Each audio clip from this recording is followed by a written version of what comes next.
I have to follow my boss. So, I hope everybody has had a great few days here. It has been a very busy time for myself and Secretary Harris. Debbie Franklin, as you know, schedules all these meetings, and I think Debbie just uses me, but year after year. But you know what? It really was a great opportunity to meet and greet a lot of our providers here in the great state of Florida. I think we had 15 meetings, right, Debbie? 17? So we had 17 meetings yesterday. So, you know, I know that it was a very busy day for us. I mean, literally, it went all day. But I really enjoy that. I enjoy the opportunity to talk to providers, to, you know, hear more what's going on. A lot of you know I've been around a long time. I started as a surveyor, and I've moved up at the agency. But I still want to hear what's going on out there in the field. How can we make things better? How can we improve quality? And wasn't it exciting to hear from Secretary Harris some of those things that we really have been working so hard on for all these years, and really are setting the bar really high in Florida, because we are a state that's looked to in the nation. So we're really setting the bar high, and a lot of you are continuing to achieve that and improve quality in our nursing homes in the state. I'm so proud when I have an opportunity to speak nationally to talk about what Florida does, how far ahead we are in innovations in healthcare, in multiple spectrums and healthcare industries around in our states, but how we have continued to improve quality in our nursing homes specifically.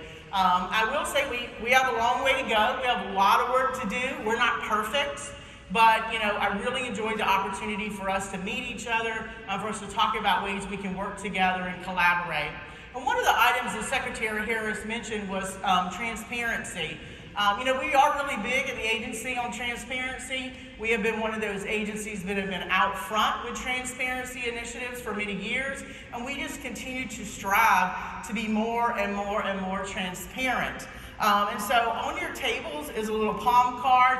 I didn't know there was such a thing as a palm card until somebody told me. Maybe it's because I'm in my mid-50s now. I've never heard of a palm card.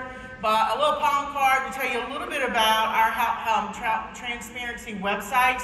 We have 3 websites, our Florida Health Finder, and if you've not gone to Florida Health Finder and looked up your facility, please do so. I want to make sure everything that's out there is accurate. And like Secretary Harris said, we get a lot of data. We get a lot of data. From nursing homes, a lot of data from hospitals, ambulatory surgery centers, assisted living facilities. So now we're like using that data, putting that data out. So Florida Health Finder has a lot of information. Those of you that know we've had a recent law change with posting the medical director's name on our website, that is where it's going to be. We're going to post that medical director's name with a lot of things we have to do to get there. But by January 1st of 2026, we have to post medical directors' names, and that will be on our facility profile page. Your administrators, you know your names out there, and your chief financial officer as well, so we'll be posting the medical director. So go look at your facility profile page.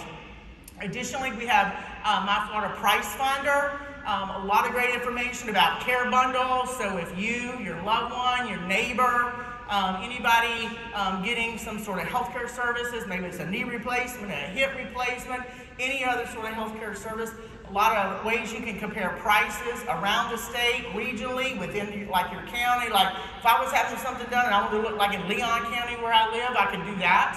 Or I can look throughout the whole state. And the last one is My Florida RX.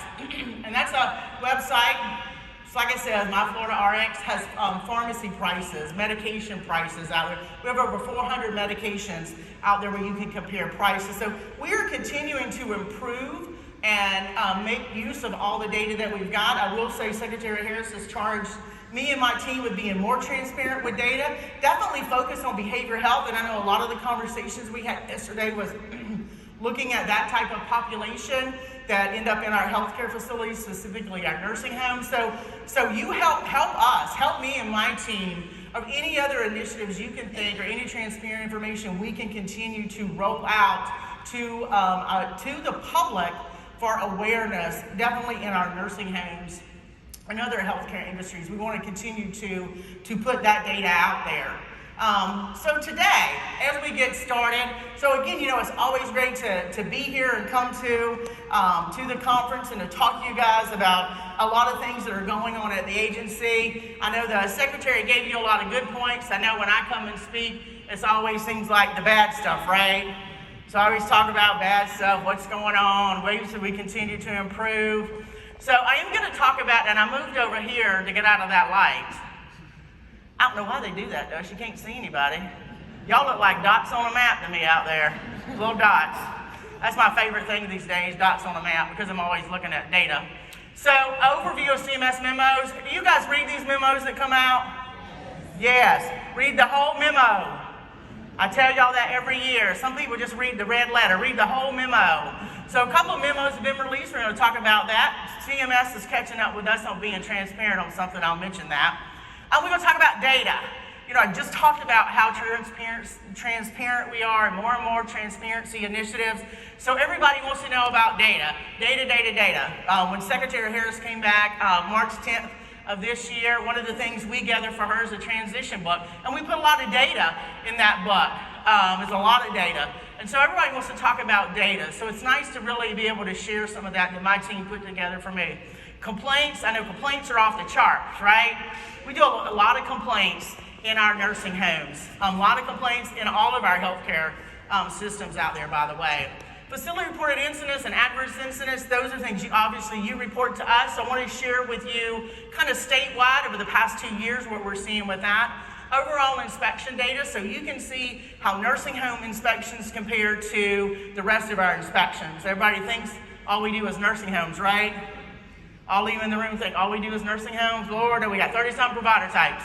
So I want to share with you that overall data. Top tags that we've seen for 2024 and 2025, it's a lot of the same ones, they just go up and down.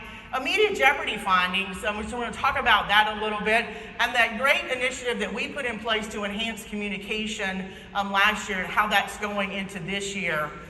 So we'll be talking about that a little bit. Legislative update, I have a few things I want to make sure that we're all on the same page with that. And lastly, I want to talk about emergency preparedness. Yes, Secretary Harris is right, I can't go anywhere, anytime. I even talk about it at home, about emergency preparedness and response.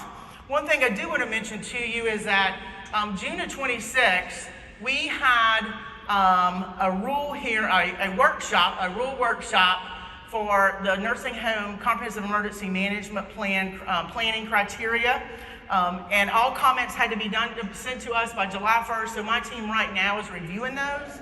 So I just wanted to share with you, we are working on some of those changes. And one of the things that we did this year, just did it in June, which was perfect timing for us to have this rule workshop, is went around the state. Florida Healthcare Association, as you know, initiated these roundtable discussions. And I do have to applaud Debbie and her team, Kristen Knapp, for really, working on that and getting that together and making it a very robust discussion for us to really talk about emergency preparedness and response specific to nursing homes. I think we got a lot of action items out of that, a lot of to-dos, and we'll be working on those in the future. But we always have to be prepared, stay alert. Just look at the weather right now, right? It is hurricane season. Well, just look at all the rain, so you're having to deal with that. So emergencies can happen at any time. One of the things I want to mention that I'm asked periodically about is the risk-based surveys. Remember a couple of years ago, CMS started having these conversations about having these risk-based surveys. We're probably about 10% of our nursing homes in every state would qualify for those risk-based surveys. It would be a shorter survey. Everybody wants a shorter survey, right? Everybody wants a shorter survey. So instead of, like a 5-day survey, it'd really be 2 or 3 days. Instead of having 5 surveyors on site, you